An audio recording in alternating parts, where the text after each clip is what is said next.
You have two members that own a business. There's a number of different satellite businesses that relate back to the ultimate owner of the original company. And one member is a 51% member. The other member is a 49% owner. The 49% owner is operating the satellite office that's located in Westchester.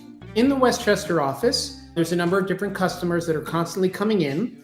A lot of sales get made, a voluminous amount of sales daily. And there's technology and computer software that's utilized daily in order to ensure that those sales can be made. And these sales are very time sensitive. They're very important. And any loss in the ability to move matters along could actually result in very severe damages. The majority member of the company and the minority member who's running the Westchester office get into a feud. The dispute only worsens over time. The relationship gets to the point that it's breaking down and breaking down. The majority member then decides to do a few things that weren't prudent. Number one, the majority member locks the minority member out of the company bank account. Then, after that, the minority member walks into the Westchester office and all of that software technology gets shut down. Within 24 hours, the internet at the location is then shut down. Then the minority member comes to hear that all of the customers that were going to this Westchester office were being called by the New York City office, where the majority member had a company, and they're saying that the Westchester office is permanently closed, but come to our new facility, which is located downtown in the financial district. The original main company office was Midtown. Minority owner gets word and says immediately, we need to file suit. And that's exactly what we did. Claims for fraud, unjust enrichment, fiduciary breaches, usurpation, corporate, everything you can name of gets filed. But here's the thing, that wasn't enough to protect this minority member, because the reality is the majority member utilized a new entity that he had opened to open up the downtown office and divert all the customers to go somewhere else.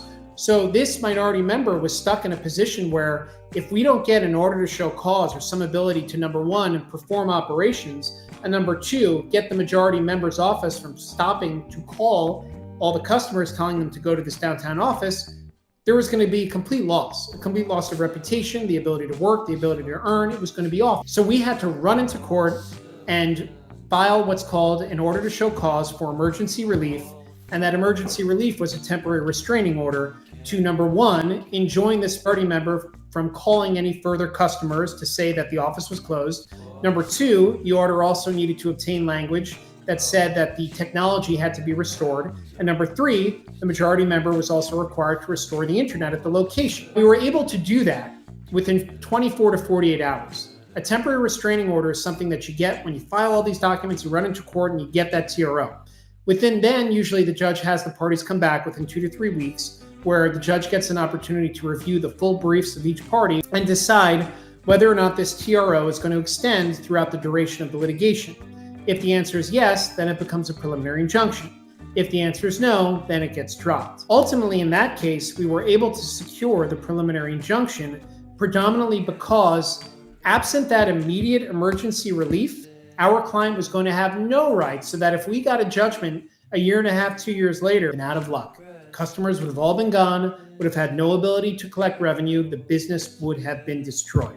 Whether or not I need to seek additional relief immediately all comes down to if you believe that if you don't seek that relief, your company is going to be rendered worthless. If you have any other questions, you can email us. You can email me directly at ross@pitcofflawgroup.com. Shoot me a note on LinkedIn or Facebook, any social platform you're watching this on. You can send us an email, info@pitcofflawgroup.com or ross@Pitcoff Law Group. And if you have a topic you're interested in hearing about, shoot us a note. We're really curious to hear what are your concerns or questions you would have, and we're happy to deep dive into something and kind of unpack it in a way that's valuable.